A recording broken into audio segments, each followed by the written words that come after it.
तर वर्षभर वारकरी डोळ्यात प्राण आणून ज्या सोहळ्याची वाट पाहत असतात तो वारी प्रस्थान सोहळा आता सुरू झालाय। देहूतून जगद्गुरू संतश्रेष्ठ तुकोबारायांच्या पालखीचं प्रस्थान होणार आहे। लाखो वारकरी या सोहळ्यासाठी देहूत दाखल झाले।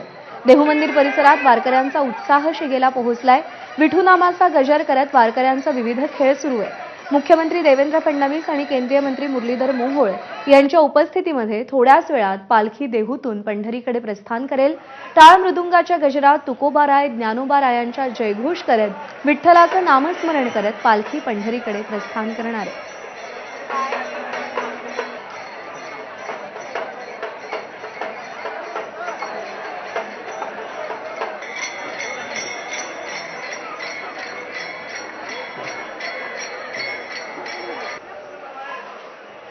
आणि देहूतून आमच्या प्रतिनिधींनी आढावा घेतला या संपूर्ण सोहळ्याचा। पाहूया। जगद्गुरू संत तुकाराम महाराजांच्या पालखी सोहळ्याचं हे 340वे वर्ष आहे आणि यासाठी आपण बघतोय की प्रस्थानावेळी जमलेले भाविक त्यासोबत महाराष्ट्राच्या कानाकोपऱ्यातून आलेले हे सगळे वारकरी या ठिकाणी मंदिराच्या समोर येतात, एक प्रदक्षिणा पूर्ण करतात आणि त्यानंतर आपल्या ठिकाणी विसावतात। मात्र या ठिकाणी आल्यानंतर राजकीय नेते या ठिकाणी येतच आहेत, पण यासोबतच राज्याच्या वेगवेगळ्या कानाकोपऱ्यातून आलेले भाविक हे आज प्रस्थान सोहळा अनुभवण्यासाठी इथे येतात।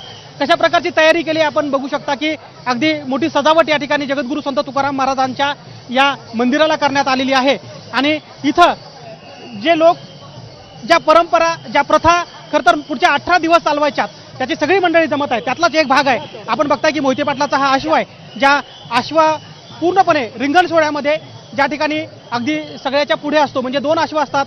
हा मोहिते पाटलांचा अश्व आहे, जो मोहिते पाटलांचा जो अश्व आहे तो संत तुकाराम महाराजांच्या पालखी सोहळ्यासोबत जात असतो। काय नेमकी परंपरा आहे, कशा प्रकारे हा अश्व पुढे चालतो, आपण हे त्यांच्याकडून खरं तर जाणून घ्यायचा प्रयत्न करूया। हा आपण अश्व बघताय की हा अकलूजहून म्हणजे मोहिते पाटलांकडून हा अश्व या ठिकाणी येत असतो। या अश्वाला या ठिकाणी आणल्यानंतर संस्थानच्या ताब्यात आता हा अश्व जातो आणि एकदा संस्थान ह्या अश्व ताब्यात घेतला की पुढे हाच अश्व आपल्याला वेगवेगळ्या रिंगण सोहळ्यामध्ये सुद्धा पाहायला मिळतो।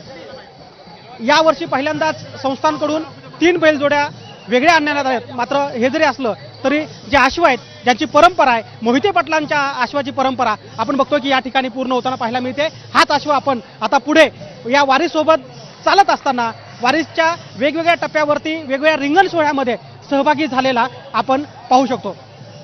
कॅमेरामन आयुब कादरीसह गोविंद शेळके, एबीपी माझा, देहू।